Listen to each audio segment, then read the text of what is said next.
I'm gonna wear headphones. It's up to you if you want to wear headphones. Live and direct. Yeah. Jake Gallen. Some people. Anthony Allen. Anthony Allen here. Yeah. Live Trying and to get it. direct. Make sure you pull this. You don't pull the mic closer. Yeah, and you don't want to look towards me. Yeah, not the camera. So pull this closer. You want to be about 6 inches away. How's this? Yeah. Oh yeah, because I can hear myself talk. That's what I'm saying. Yeah. It echoes a little bit when you're far away. You guys When you're closer. look this way so I can take a picture of you guys. Sounds like a radio.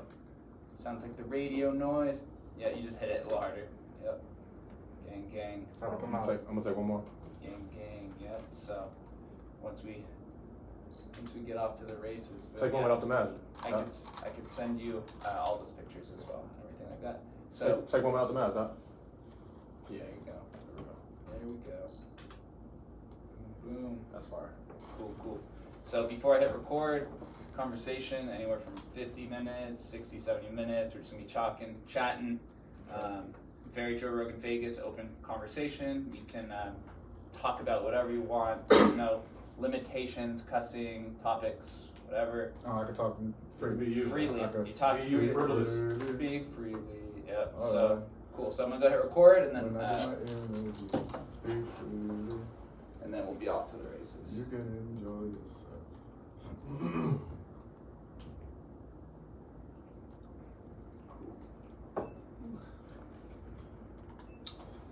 And that's your water too, by the Oh way. yes, I noticed. Thank you, man. And you got all kinds of liquids. This guy is quite hospitable. Y'all on my live, y'all peep. This is my man Jake Gallen. Hey, We yo. already No. real What's up, big. friends? What's up, everyone who's tuned in? Facebook living up.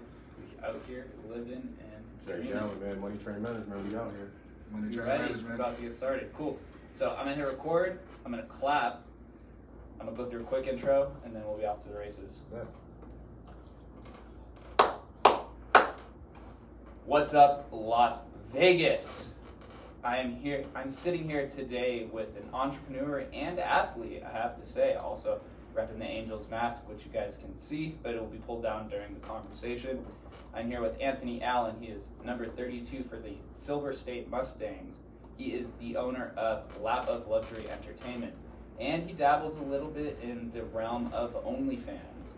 He's the first person I've had on here who is an athlete for the Silver State Mustangs, but also a man of OnlyFans. So you are in a small niche out there in society. So Anthony, thank you for coming on, man. Thank you very much for having me. I have to say, how does somebody end up in the world of OnlyFans? Well, I'm known as one of the cleanest, showers taking niggas on the internet. So I was on Facebook. I started, I would have a conversation or a conversation forum with my viewers. They'll ask questions. They'll get answers. While you're showering? While I'm in the shower. Okay. I have dialogue, and I have like hours and hours of episodes of me literally in the shower. I got like hundreds, thousands of them. So it got to the point to where the viewers were complaining, why are you not dropping the camera? Where's the meat? It was extra out. So I'm like, this is a family-based type of social platform, so I can't just wet Willie on here. I'm going to be in jail for 30 days, and you don't won't get to see me. So do you want to see meat for 10 minutes, or do you want to not have me on Facebook for a whole month? So it got to the point to where somebody said, well, you doing it for free, you might as well make an OnlyFans and get paid for it. I'd pay to watch these. I said, oh yeah, sound pretty good. Went on ahead and did it, and now I'm truly the shower king. I do custom vids. I will link up with you if you meet the requirements and allow you to watch a shower live, join a shower, bathe me, however you want to do it. The royal penis is clean, Your Highness, all that. It has a price tag, but it can be done. So it really went for me I'm a tattoo model as well, so I'm always topless. I'm always with no shirt on. I have tattoos everywhere. Where there's skin, there's ink. So it all just tied together, and now I'm on there making a little money every here and there, every now and then. Wow, the shower king. I love that. There's so many different niches within nudity and OnlyFans and presenting your brand. Do you think it dilutes the productivity of anything else that you're doing? Because sometimes OnlyFans it's brought sexualization to the limelight in a sense, right? Like people are becoming more, they're able to embrace their sexuality through OnlyFans? I don't really want to say that because sex sells. That's number one. And then everybody sex is in movies, it's in cartoons, it's on TV, it's on the radio, it's in the newspaper, magazine. So people have already began to get comfortable. You got the movement of the LGBTQ plus, yeah. I'm saying it wrong because I don't know it. It's so long, yeah. Yeah, it's long and I don't pay attention. But everybody is basically comfortable already in what they're doing. What OnlyFans did, which I really love, is they gave the stars creative control. You shoot your own scenes, you do your own editing, you upload, and you are paid directly.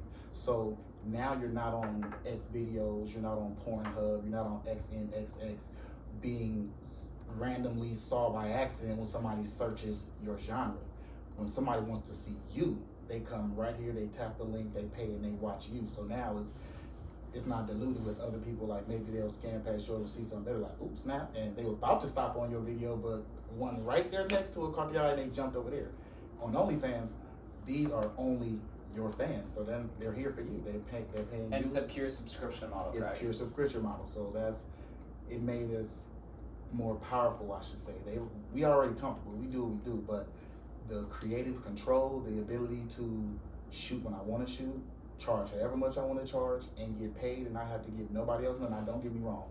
Fill out a W-2, W-4, the I-9, 1099. It's tax. I guess they taxing us, so you can pay your taxes on there. So it's legal and it's legit, but you don't really have to pay nobody but Uncle Sam. You and whoever you starting with, if y'all not doing it together, you pay them, shoot a little vid, and get on. You've been paid for your scene, so every residual after that is on me because this is my platform. It's basically your own platform to say whatever you want. So it's not just really sex. I know people who there's women who have merely just feet.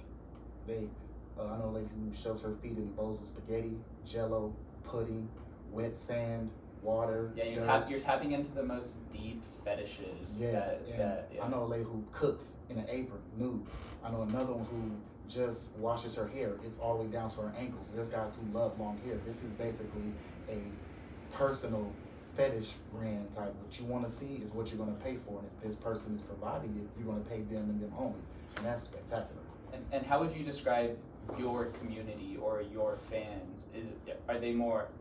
It does revolve around sex and nudity, but would you say they're driven by their horniness, by their love for you, or like what happens in these conversations? What is the message you're portraying to them? How would you describe that? My audience is merely on the fact of the love for me. I could be on OnlyFans doing something besides what I'm doing, and I probably have more, if not the same amount of love that I'm getting now, merely because it's the people who like me. So they'll come to the basketball games, watch me hoop. They'll subscribe to the OnlyFans to watch me take a shower or engage in some type of wild activity with a woman. They will log on to my Twitter, my Snap, my Instagram, my TikTok if they want to laugh. If they want to see pictures of me in a modeling sense, they'll get on the social media. Like people, they like the Anthony Allen presentation. S. Dot, Mr. Pretty Good, Tattoo King, Splash Daddy, Blonde Morant, whatever they love, I have it. So they're here for me. So whatever I'm doing, they're gonna work with it. And you don't find it awkward when you have your OnlyFans watching you play your basketball game, even though they know you in this more sexual light? No, I think I was built for the spotlight. It's just now my turn. That's what people don't understand. Like if you're a star, you're always a star, whether anybody sees it or not. You know how many stars in the sky right now don't get noticed? And they all up there? Yeah. It's just the life does its 360 rotation right now. It's on me. So I'm gonna use every bit that I can while I'm here.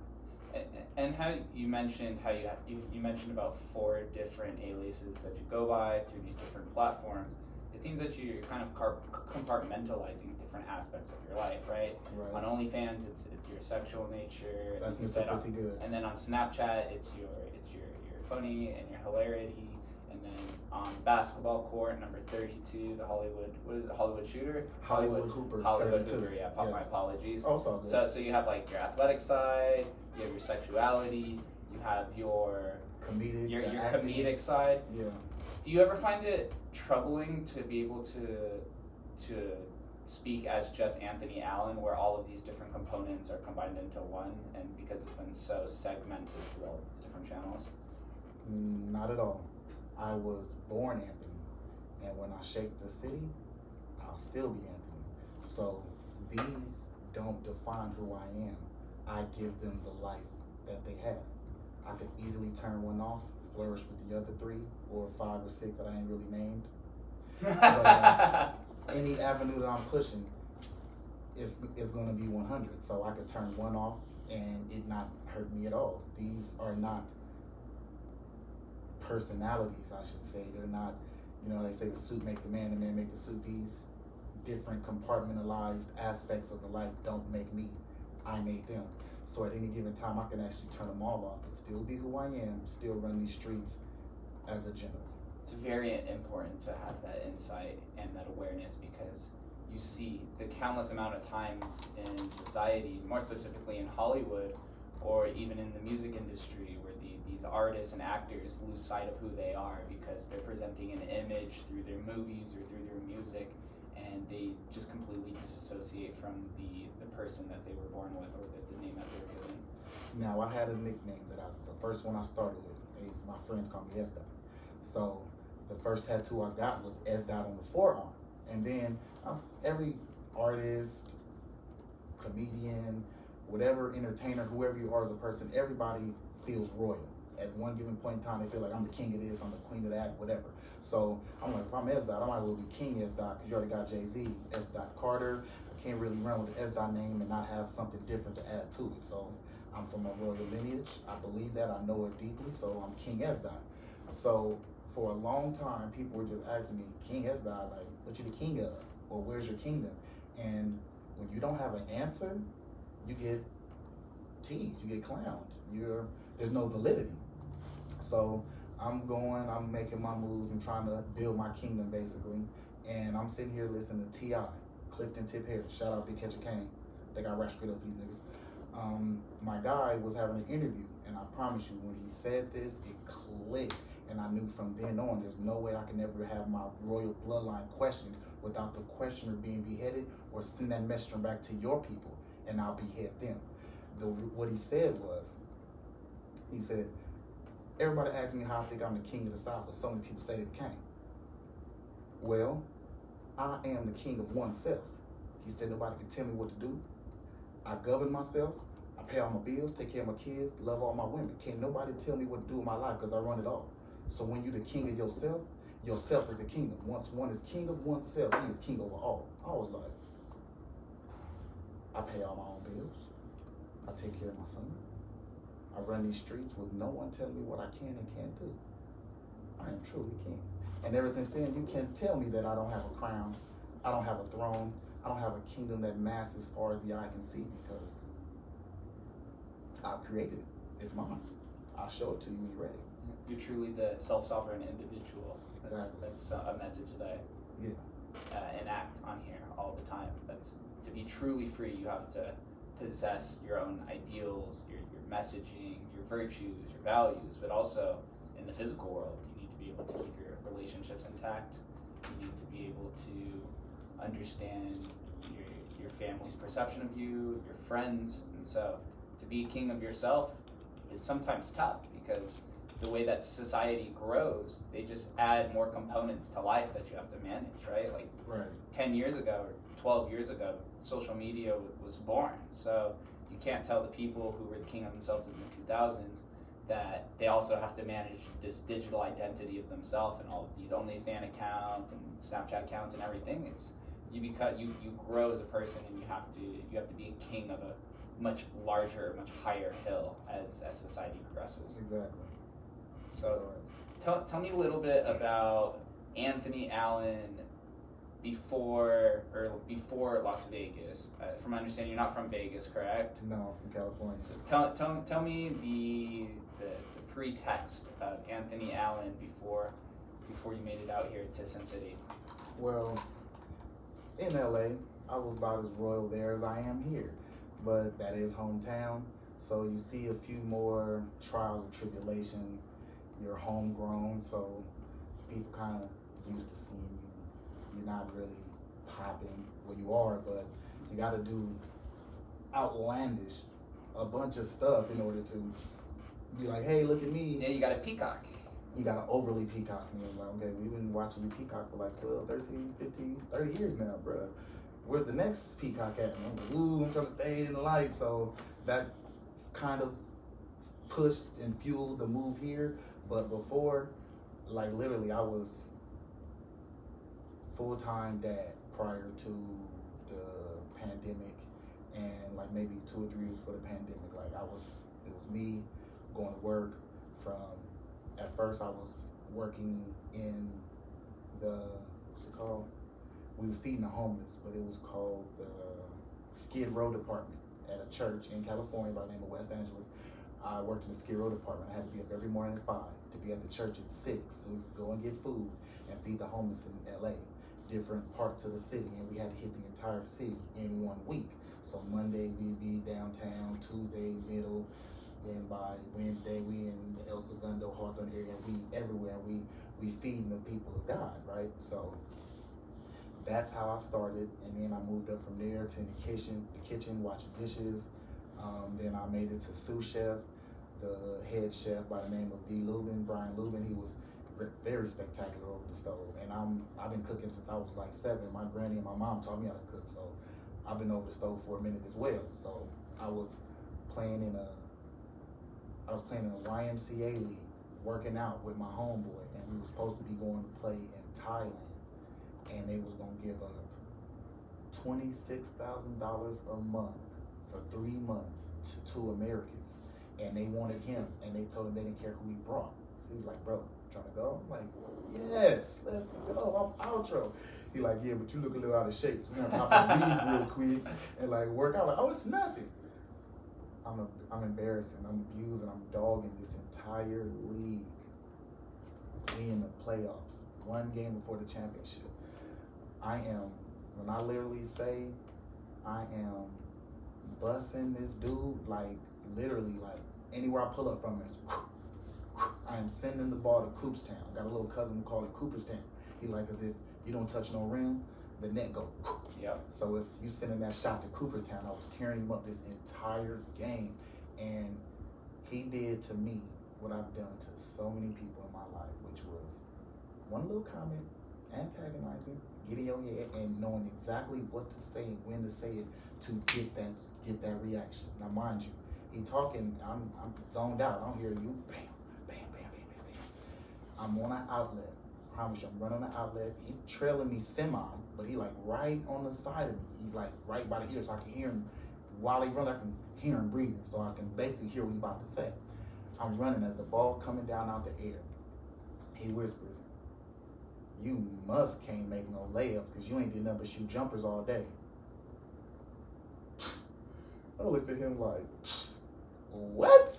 I catch the rock in mid-run, and instead of stopping and pulling up on him like I've been doing all day, I stop, I pump fake him. When he goes to block it, I'm like, "El stupido!" And I go right past him, and as I blow past him, popcorn it in the air to go to the rim to give me an easy layup, because there's nobody down, we on outlet, I'm by myself. Rupture my Achilles tendon. I mean, it explodes so loud, it sounds like a gunshot in the gym. Everybody knows when you rupture that, it sounds like a gunshot. It was so loud, everybody ducked, boom. I'm literally like, it don't hurt at first, but the whole bottom half of my leg lock up. Ankle don't work, foot numb, everything. I fall, boom, roll out, roll off the court. I'm sitting there looking at it. I'm watching my ankle turn into a grapefruit. I'm literally looking at it, watching it swell. I'm like, I might could still hoop. I tie a heavy knot in the shoe. I stand up, take 1 step, boom. I said, oh yeah, somebody gonna have to roll me to send down the hospital. So they like, yeah, let's take you to the hospital. I said, no, forget that, bro, because we have 19 and I want to make sure we win. I literally lay there for the rest of the second half on the floor, foot up in the air, yelling, "Get back on D, guard him, blah, blah, this, blah, blah, that, man, y'all losing." Literally, we had a 19-point lead when I fell. It was down to like 4 before we won the game. I was so hot. I'm like, I hope y'all don't lose. And I killed myself out here trying to abuse. So that, I bring that up to say, I was a sous chef in the kitchen at my job. And because I was injured, not at work, somewhere else, technically you're supposed to be like, okay, well, we don't have anything for you. We have to. I had been learning IT work. Literally, I have 2 certificates. Like right now, I have one down in the car for Google instruction. Literally, I can sit and give you a class, instruct you on how to use Google Suite, everything that's in Google Suite, which is documents, presentation, spreadsheets, anything literally that's internet knowledge, like computer knowledge. I've been doing that work for the past 4 years prior to coming to Vegas. Before COVID hit, that's the work I was doing. So I already had that knowledge when I had failed in the kitchen, because I was like, when I wasn't over the stove, I was helping in the front with the cashiers, because the system, I went from regular register to Lightspeed, and then from Lightspeed to Square. And Square was on the iPad. It's hooked up to the church's internet system, which me and the other part of the team ran. So at times when the cashiers would have issues, they'll come in the kitchen, I'm over the stove, they're like, Anthony, the internet's out. Wash my hands, run in the front, take off the apron, sit down in front of the computer. Here you go. Oh, thank you so much, Brother Anthony. We at church, Brother Anthony, God bless you. So after a while, when I failed, they like, you're such an asset to the church. We don't want to really let you go. So what we're going to do is we're going to promote you from kitchen hand to actual cashier. So now you can sit down, you don't have to stand, and you can run the system for us also. You can be the IT tech on Sundays along with cashiers. So now whoever works IT on the weekends can only have to work during the week. They don't have to come in on the weekends because you're already here. Oh, so I basically falling and hurting myself got me a promotion, or else I'd still be in the kitchen right now making gourmet dishes. So that led me to being at the church for like 4 years, getting knowledge, the church paying for different certificates for me to learn. All the knowledge I accrued there, I have certificates that are transferable. So right now I can go to one of these casinos and ask them, your IT department, how much you guys paying them to run your system for the year? Like, oh, we got about 8 guys. We're paying $350K a year. I'm like, oh, okay, that's nice. This is the Caesars. I'll take residents at $125 a year. You can fire all 8 of them. And literally, I can run the system myself. And I'm on a remote end, and I can set up a terminal like with 3 screens. I can run everything that Caesar got going right now. The air conditioner, the electricity, the water fountains, everything is on one network, and then it's the doors on the separate one, and then a security system on the third one. Like, it's boom, boom, boom. I can fix that for them, but I want to do other things right now. I'll wait until I'm ready to sit back down, then I'll try to go behind the desk again. But right now, I'm living the basketball life, the free money. Well, not free money, because I'm still paying taxes. I know Trump ain't on no more, but when you hear money, I know you go and you tune in. You probably gonna watch this. I'm still paying my taxes. Yeah, well, you have your hand in a few cookie jars at the moment, to say the least. Yeah. I had never heard of Silver State Mustangs prior to meeting you and G. Can you tell me a little bit about what that is and how you ended up on this team? Man, that's a very funny story. Now, mind you, last year they were the Vegas Blackhawks, I believe, or some other name, but they were in the AAU. So the very next year, the coach that I'm playing for now, his team last year, I believe they went to the finals, and a year prior to that, they went, I think like the last 3 years. All his programs been going to the big show. So the PBA, which is the Professional Basketball Association that we're playing now, they offered him a spotlight. It was like to bring the team in, boom, he came in, and although they got very far last year, he wasn't really feeling I want to say the aura behind the moniker, like the name, so he changed it to the Silver State Mustangs. I'm a Chevy guy, to keep it better with you. I love Chevys. No disrespect to Ford, but I love Chevys. So playing for him, I was like, you named your team the Mustangs, coach? He like, yeah, man, we out here in deserts. This is horse country. And then I did my research, and like before it was colonized, basically, it was ostriches, coyotes, and horses. Donkeys, horses, and coyotes. So they was really, and they backed them up. And somebody told me, they were like, yeah, there used to be a lot of horses out here, but we don't know what happened to them. I said, these hotels serve some of the juiciest, tenderest steaks. That ain't cow. But he was like, he named the team after the state because of the beautifulness of the Silver State, and then he loved horses, and then the state had a lot of horses here. So I wind up, and honestly, I have a friend, his name is Victor Battle. Shout out to Hoop Shot Network TV. He was in think he was in Coach Carter, I believe. He's a sports actor and now an agent who helps other people get into commercials. Like I did a Nike commercial with him like 2 months ago, and now he has his hands in a project that me and G6 are working on with Adam Sandler and LeBron, I believe. He got me plugged on that too. He got me plugged, and G6 had me plugged 2 different sides, and he talking about the same movie. So I know for a fact this was divine intervention because they both asked me to come be in the same place at the same time. But he said, I just bought a warehouse out here in Vegas on Walnut and Cheyenne. Address is 3020 North Walnut Road. He like, I just bought a warehouse. I got like a corner of it. He said, what I want to do is I'm going to build a basketball gym inside of it, and we're going to put it into the circuit that the celebrities are playing in. So, like right now when you go on Instagram, like they're not playing right now, but like maybe a year ago or like 8 or 9 months back, you will see J. Cole on the basketball court playing with Jack Harlow and J.R. Smith. This is opposite of the big 3, correct? Yeah, opposite of the big 3. This is like when they just doing their open runs, like when people recording them and they put it on Instagram. Like he wanted to put his gym in a circuit to where if the artists or the NBA players there in Vegas, they want to play somewhere where it's not a bunch of public people, they want to get their hoops in, not have to sign a bunch of autographs and be on camera like that, they can come to his gym, and that's what we're working on that now. But he has a friend by the name of Marcus, Coach Marcus, that's my guy, the one who drafted me. They're partners, so he's like, well, right now I need somewhere for my team to practice. So they made an agreement to where the team and him will combine on the rent because they both use on the house. So he telling me, I just got this gym. I'm trying to install the floor. You think you can help me? I'm like, oh, no problem, bro. I'm supposed to go back to LA tomorrow, but you know what? I'll pull up over there in the morning. I don't gotta leave till noon. So if y'all gonna be there by like 8, I'll rock with you till about 11, then I gotta slide. He said, oh man, that's cool, good looking. So I get over there, we put the floor in, we talking to him. His friend, Coach Marcus, walk up. He's short, he like 4'9", maybe 4'10", 4'11", but he walk up on me, he doing these. You play basketball, son? I was like, sure do. He was like, I need a guard, but I need a real guard. What kind of guard are you? I already knew what he wanted because what he's asking for is exactly who I am. I said, I'm the kind of guard that's going to come to the table with my knife and my fork already in hand. You don't have to provide me with no utensils. I'm going to set the plate, but I'm going to come with my own knife and fork, and I'm going to be sure that everybody else eats before I do. He's like, that's what I needed to hear. You got to start on my team. So I was like, cool. But I never exchanged phone numbers with this man. So I leave. I go to LA. I'm gone for like 2-3 weeks. I come back to Vegas, right? I'm on my way to do something totally out of the ordinary, other end of the spectrum, have to do with Grassola.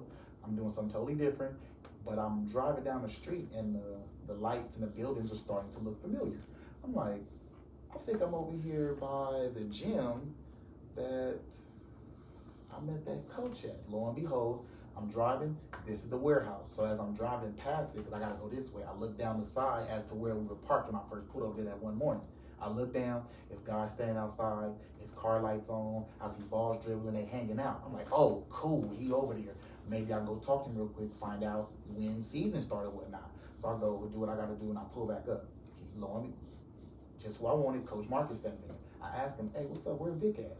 Battle here? He like, no, man. He said, but I've been looking for you, dude. I'm like, what happened? He's like, man, I tried to build my team and I couldn't find you, couldn't get your number, so I had to have tryouts. But I got like 6 guards now. I'm like, 6 of them? He like, I said, but you told me I had a start already. He like, well, yeah, but I couldn't talk to you and I had tryouts, so now you gotta come to tryouts. I'm like, all right, man, so when are they? He was like, well, now mind you, I'm just getting to Vegas at nighttime, so it's like 11:30 as I'm driving past, but I don't come back till like 12, so it's midnight already when I'm talking to him. He like, well, I got another one at 6 o'clock in the morning. I said, tomorrow 6? Like, oh no, I'm 12. I'm like, today 6? He like, yeah. I said, and then the next tomorrow. Then he said, today 6, and then tonight at 7. I said, it's 12, and I'm just now getting to Vegas, so I can promise you, Coach, at 6 o'clock. You're having your tryouts, I'll be face first in the pillow snoring to the sky. I ain't even gonna lie to you, dude. I ain't gonna sugarcoat it at all. He was like, I can respect that. You just getting in. He said, well, I've already had 5 this week. I'm only having 7. He said, so since you can't make the 6th one at 6, you have to come tomorrow night at 7 and try out. And that means you only got one chance to show me why I should pick you over the 6 guys that already came to the other 5. I was like, oh. So when he hit me like that, I'm like, all right, I'll be there. So my intention was to go do a little more movements, make a little bit more money real quick, and then go to sleep and try to surprise him and get there at 6 in the morning. That did not work. I woke up at like 10. So I'm like, So I literally only have one chance. So I get to the tryouts. It is 29 other dudes there. So I make number 30. Like, it's 30 guys who tried out for this team. He said, now, before practice, the trial starts, he says, now, this is the last tryout, and as I've been telling you guys, I can't take all of you. I'm only allowed 13 and only allowed 11 to actually suit up. So I need 11 active and I need 2 injured reserve players. So I can only pick up 13. So I'm looking, it's already 29 guys in here. I'm like, okay, so I see 13 plus extra 5, plus extra 2, and then there's me. So I don't think I got a shot. But he looked at me, he said, you made it, huh? I hope you brought your A game. I said, what you thought this was? And as soon as I said what you thought this was, it turned on. Now mind you, I'm 35. I was 34 at the time. I'll be 35 3 weeks after that. 34. I am 5 months older than the next guy underneath me, and then me and him both at 34 are 5 years older than the next youngest guy at 29. Then there's 26s and 25s. It's like 3 23, 2 21s, and like a 20-year-old. So I'm looking at all these children. I'm like, these niggas run fast. They jump high. Their jumper is splash. I ruptured my Achilles tendon 3 years ago, and I haven't hooped since. So I really just honed my inner code. Number 24, number 8. You see the Mamba tat. Let's go Lakers. I honed my inner code. I'm like, look, I need to go Black Mamba, because if I don't, they're going to treat me like Jared Dudley on the 2020 Lakers. I'm not trying to get geezerfied. So I'm like, all right, let me get out here and do my thing. I literally try to kill myself out here because I've had 2 other chances to go play basketball on this level. The one I told you about when I rushed my Achilles tendon before Thailand, and then when I was under the impression I was having a child way back in 2000 and don't mess this up. yeah, I thought I was gonna have a child way back when I was in college. This was like 2005. So I was playing basketball for Elko, and I would have went on ahead with the basketball career, had this girl, and I said, oh, we about to have a baby. Quit school immediately, got 2 jobs, and went right to work for it to make sure the kid was straight. And then come to find out, now mine, long story short, this was the last time. I'm thinking to myself, now I might get another chance. But you only normally get 1. And this is running out. And I'm on my 3rd? I'm like, oh, no. I'm going to treat this like it's the last time I got it. So I went out there. I was upside down. I was everywhere. I hit a couple turnaround backboard. I'm calling, like, when I ain't shot jump shots in a long time. So now, instead of trying to force some nothing but net, I'm relying on IQ and fundamentals. So now I'm doing turnarounds. I'm calling window because I'm finna shoot a bank shot. So when coach hear window, the other players hear window, and then the shot go off bank, they're like, oh snap, he got a shot. He calling banks and stuff. So when I did it, boom, when the kids on the sideline yelled out, ooh, Kobe, G6 was right there. I got it on tape. I was like, when I heard them yell out Kobe, I was like, okay. So I really did hone the inner code. Coach Lily, after we've done tryouts, he said, I'm gonna go in my office, I'm gonna call you in 1 by 1. If I call you in, that means you made it. If I don't call you in, see you next year. So he literally went, called, and then when he got to like number 12, he still hadn't called me. So I'm like, well, I tried. It was fun. So I'm dapping up the other dudes that's sitting around waiting to get called. Like none of us been called either. So he walks out, he looks around. Anthony, man, get in here. I said, oh. So I get up, I walk. I get an eye to G6 who record me walking in the office. I'm like, because I'm already knowing what's up, but I don't want to be too giddy on camera because I'm trying to, sell it. So I get in there. He sits down, he talks to me. He said, I see you limping a little bit, man. I said, yeah, I'm kind of off a ruptured Achilles. I did rehab in the beginning, but they told me to sit down for 2 years, and I did. And then when I tried to start my rehab, COVID dropped, gyms closed. So now I've been sitting a whole another year and a half almost. So I'll say about 3 years, I haven't done no up and down like I just did just now. He's like, okay, he said, but it's all right. I said, it's just routine. Once I get back into it, the warrior gonna forget that happened, and you're gonna get 100% out of me. He's like, good answer. Handed me a folder with the contract in it and said, you're a Silver State Mustang, man, congratulations. Literally, I was the last pick. He made you wait. He made me wait. Because you made him wait. You have to pay it forward. Exactly. So you get paid in this Yes, league? we do. Yes, we do. Get... We get paid for the streaming, and we get paid for ticket sales. When people come and buy tickets, get the games, we're actually playing in a pro league, but it's split with charities. So every game that we play is for a different charity. All the proceeds are cut in half. Half goes to the teams that play. The other half goes to the charities.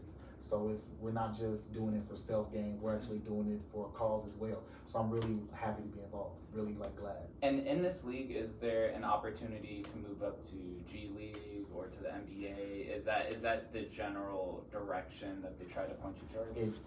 The main goal of this league is actually to get overseas. That's their goal. They're sending people over water now. Like I just played against the 7 City Knights in Chandler, Arizona last week. Shout out to my guys. They had a great game.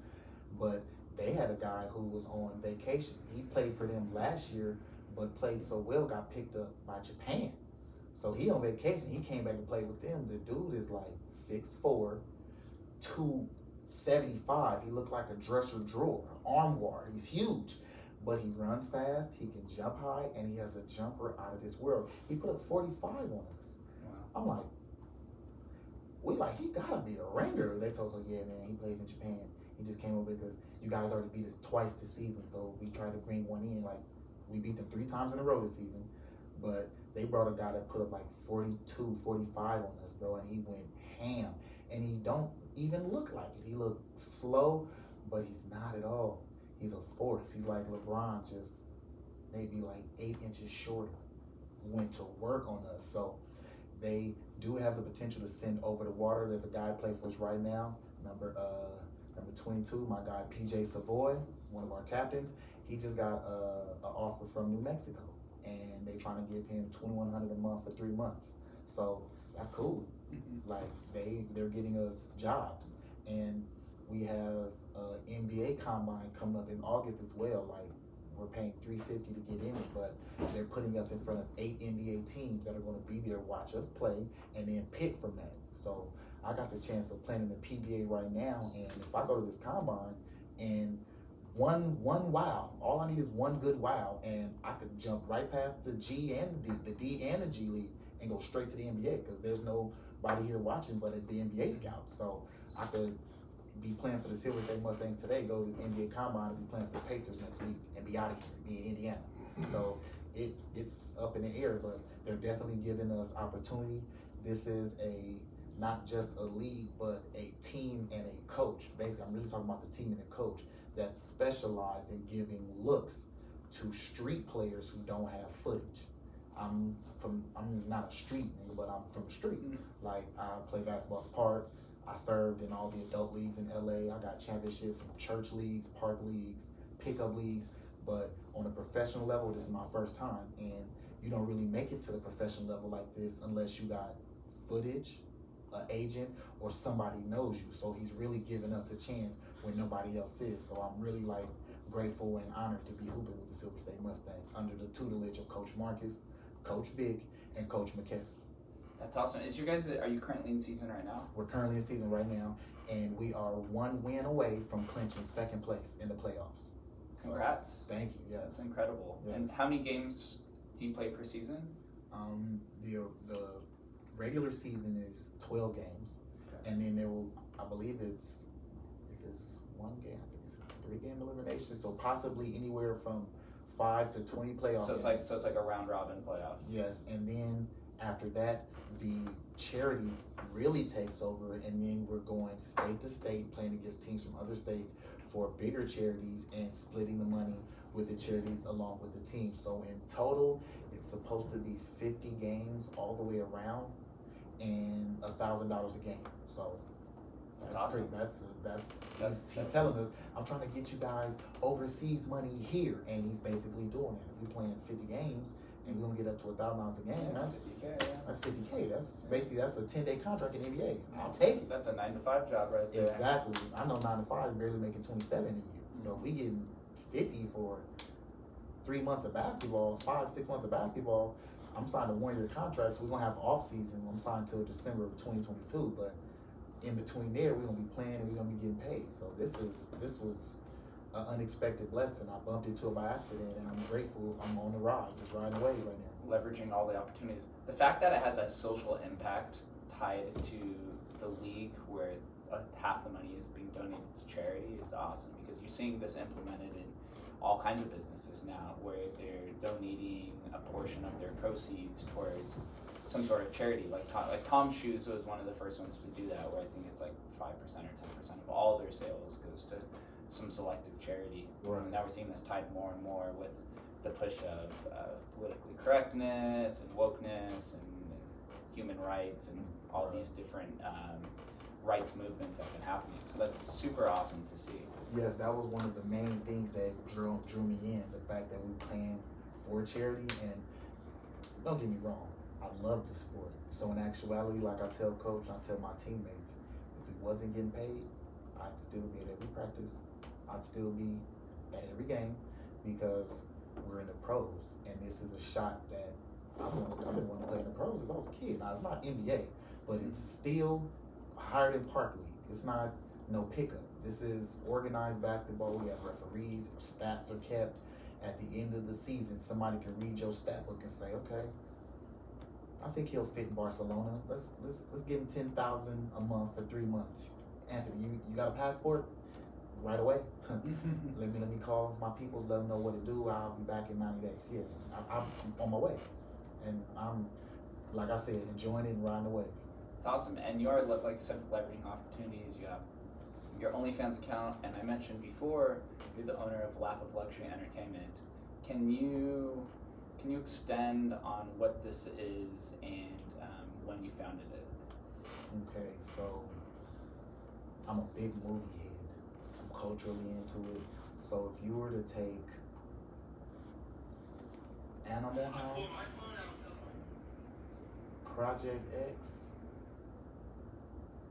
and then Office Christmas Party, put them all in one pot, add some of the prettiest women that the West Coast has to offer, and found some from down south, put really beautifully built bodies on them, get a lot of single dollar bills, 5s, 10s, and 20s, the best weed you could smoke, and the strongest of libations.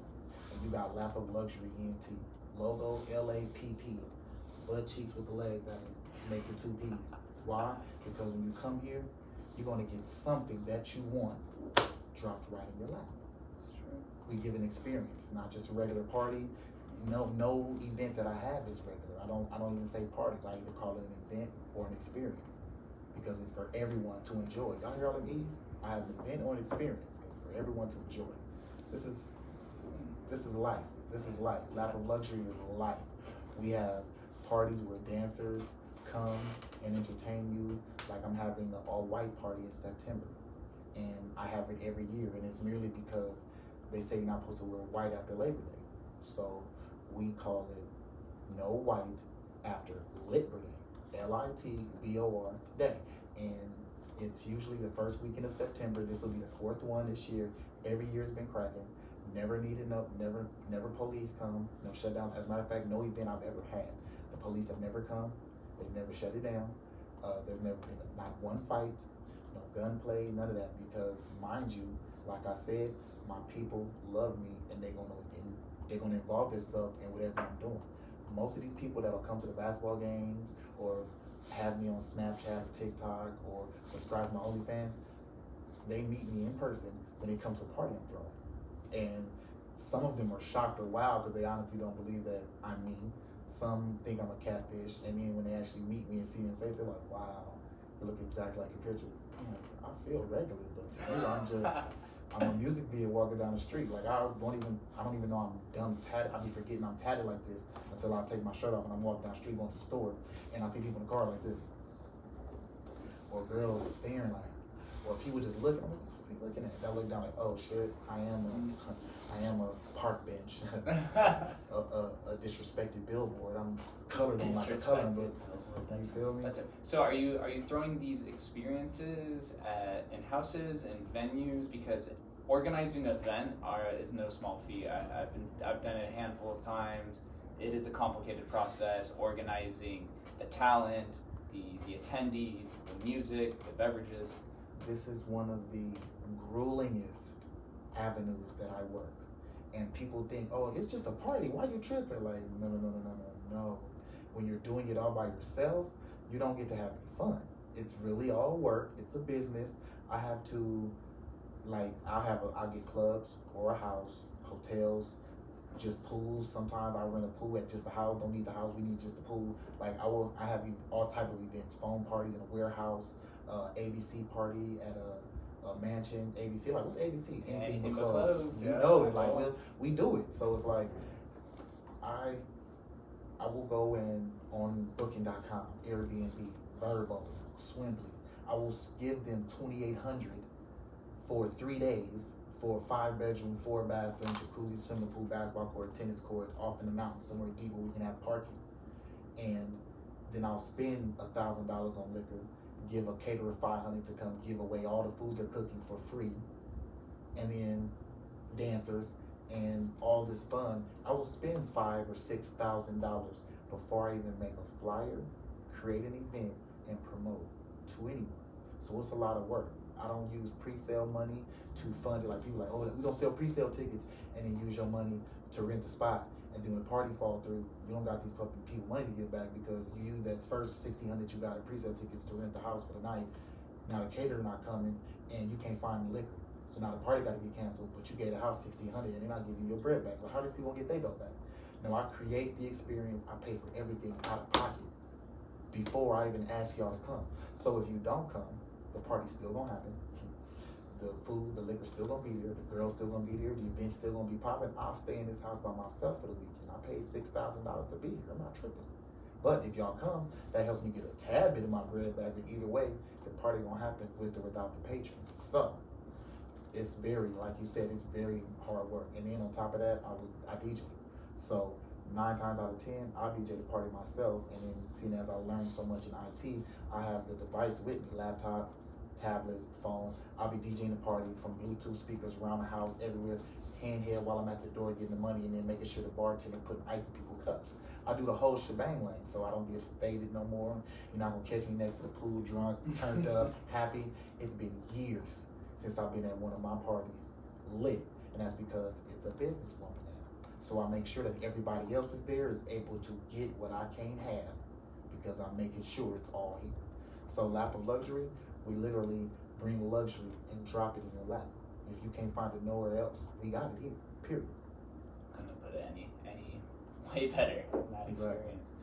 Yeah, throwing events is tough. I used to throw fraternity parties. I just threw a party at a bar, organizing events, not even just parties, but just organizing dinners and anything of that nature is very complicated in a sense. But I like how you said lap of luxury, because there is a lot of competition out here in Vegas. It's the entertainment capital of the world. But like you said, it's not just entertainment, it's an experience. So that's your way of one-upping all of these other event companies, is that you get to put it in everyone's lap. And who doesn't love luxury? Just put it right in their lap. Exactly. Set very easily. I do want to ask you mentioned in the very beginning that you were a tattoo model. Yes. What is a tattoo model? Because once you get a tattoo, you obviously can't remove it. Exactly. Now, before I got dummy tatted, I was already into modeling, taking pictures, music videos, doing small little acting bids, commercials or whatnot. So the acting, the modeling, that's the basis of entertainment when you're coming up. So I I got turned out watching my culture, my age bracket. You got Lil Wayne, YG, Soulja Boy, Rick Ross. You got a lot of people that made us feel like, okay, well maybe we can get tatted like that too, and it'd be cool. So I am part of the only generation, I want to say the black generation that'll have tatted grandparents.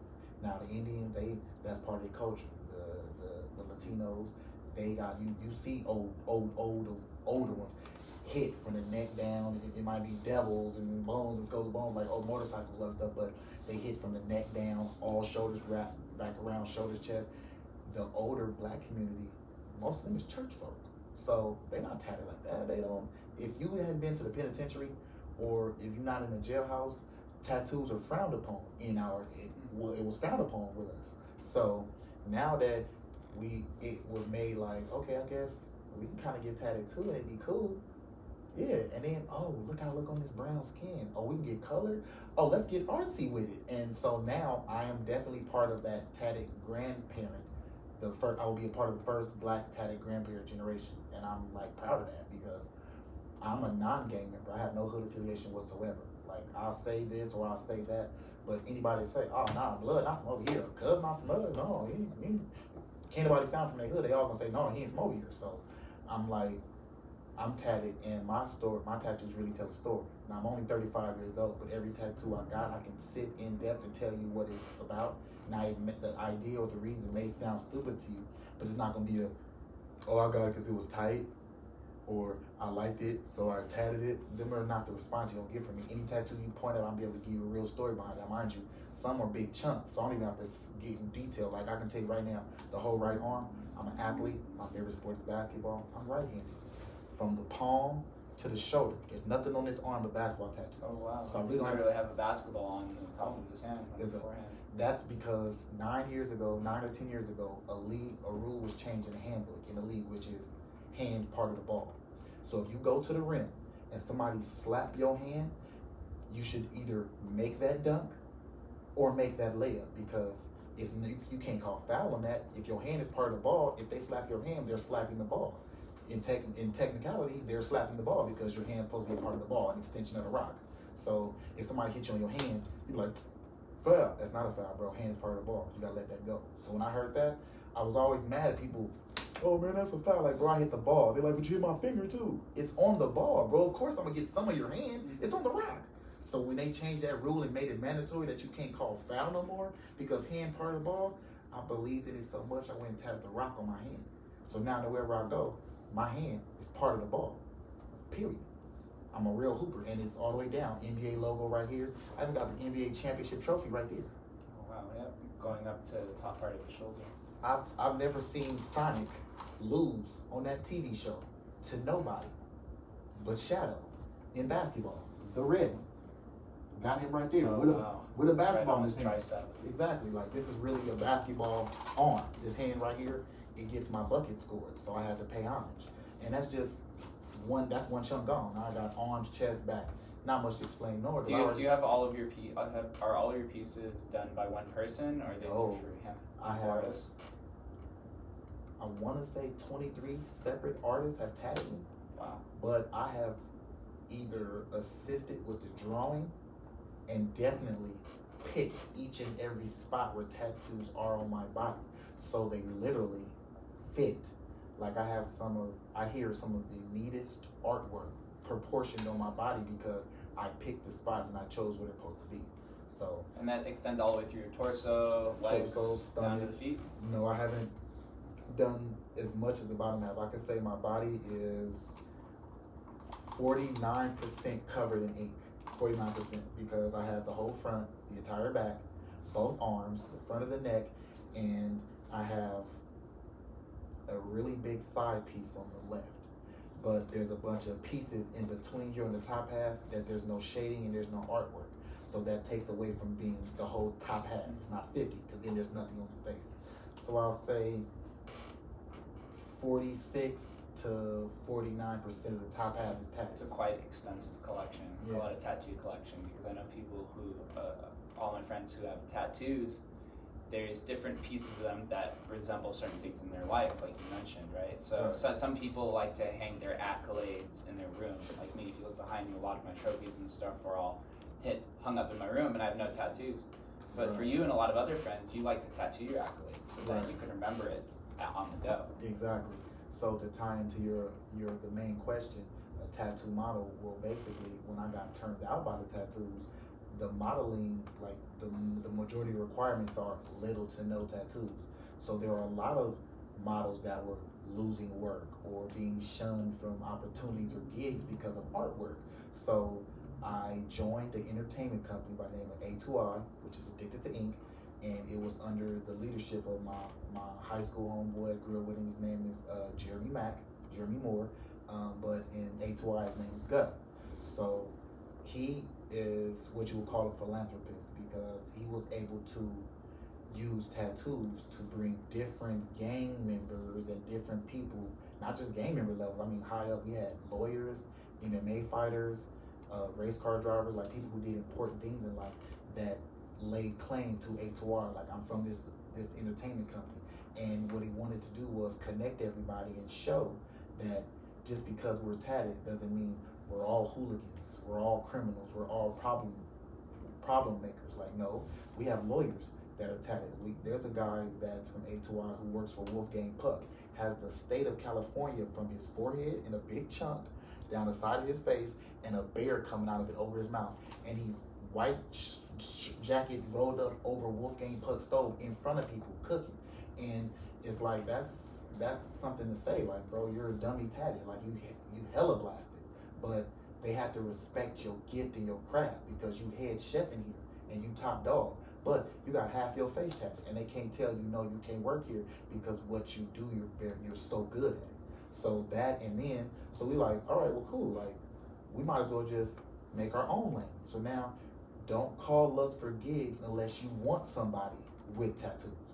We are tattoo models now. We're not just models, we're tattoo models. So now you'll see, when you see a bunch of guys in music videos that are dumb tatted, or women use, like back in the day, they used to have clean cut guys, or J-Lo videos, her backup dancers, fedora hats, vests, naked skin though, looking all stupid. Now you getting a Beyonce video, it's a dude laying there on the couch, blasted from the neck down. He got no shirt on, six pack, big chest, tattoos everywhere. And that's because our culture, we made an avenue for tattoo models to continue to get work, to still strive and still do what they love to do, and not be an outcast because you decided to draw on yourself.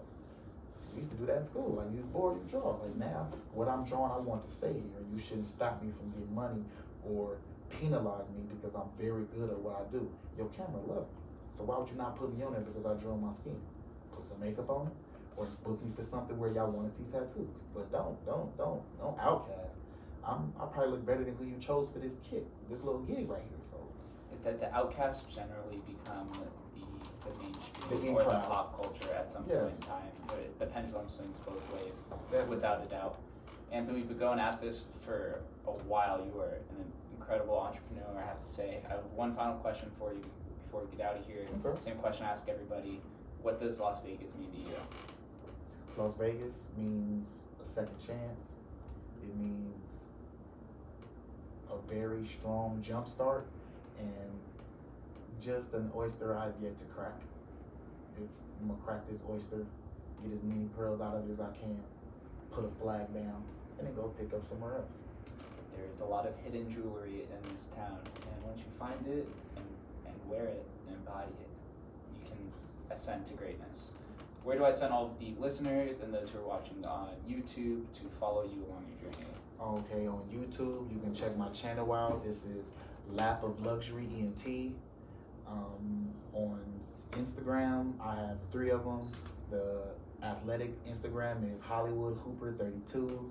The modeling, the acting, the comedy, the TikToks, the OnlyFans, everything that has to do with looking directly at me is Tatted 2 Necklaces with the number 2, TATTED 2 necklaces.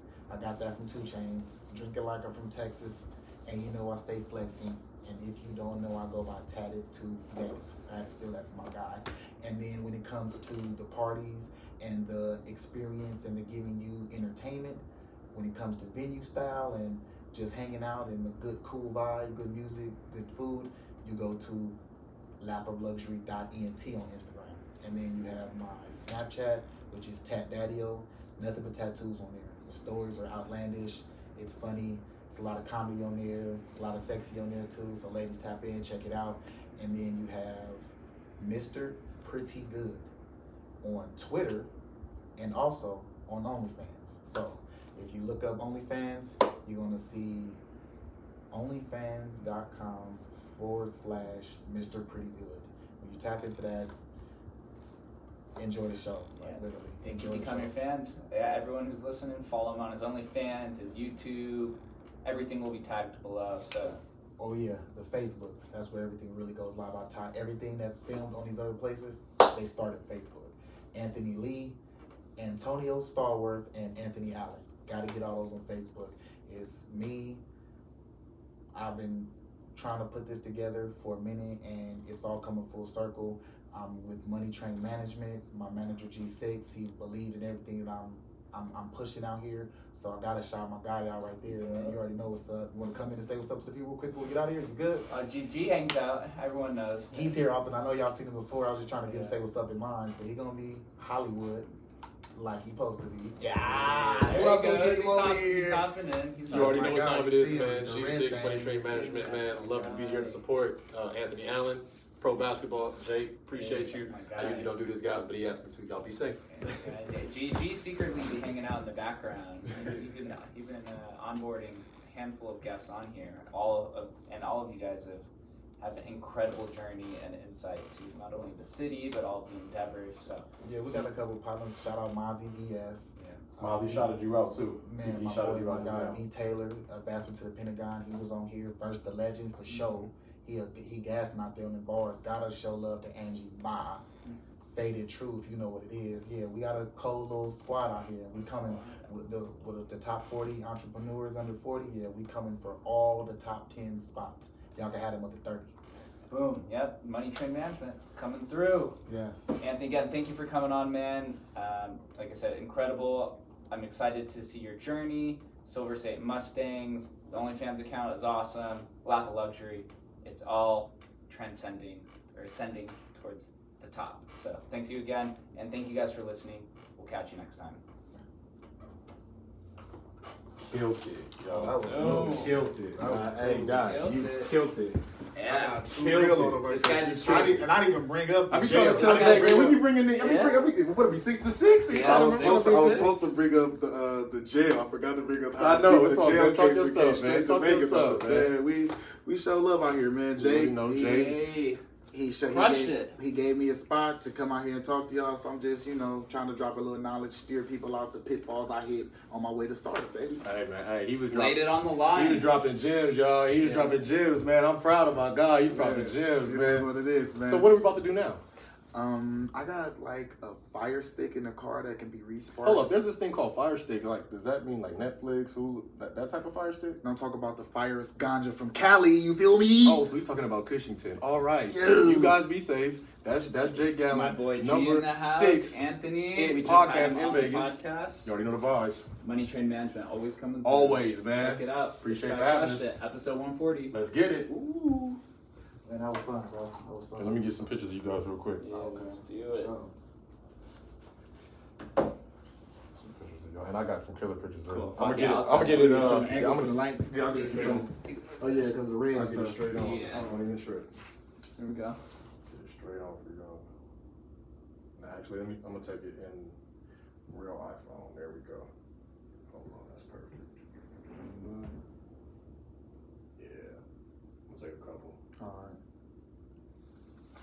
Yeah, just do your shit. Do your shit. You already know how it is. Yeah, hell yeah. And I'm gonna get one just like that. Number 1. Yeah, Let's y'all go, killed that baby. shit. Y'all Let's killed that go. shit. Y'all almost My killed guy. that shit. Y'all niggas killed that shit. And we premiere tomorrow. Yep. Yep. Let's Man. go. Man, that was where it was at, bro. Hey, that I'm was. proud that you killed that shit. Hey, man. That You was, I killed didn't, that shit. hey, I was semi-nervous, kind Couldn't of. even tell. But it wasn't even nervous. It's just the It's the- anxious. Yeah, It you is, can't- bro. You can't even can tell this guy's natural. I said the camera love me. I didn't lie to him. The camera love I him. think this is my thing, Jake. Man, we did our stuff, bro. I don't think people be understanding. We out here. that men Finna and put this you- on the tube.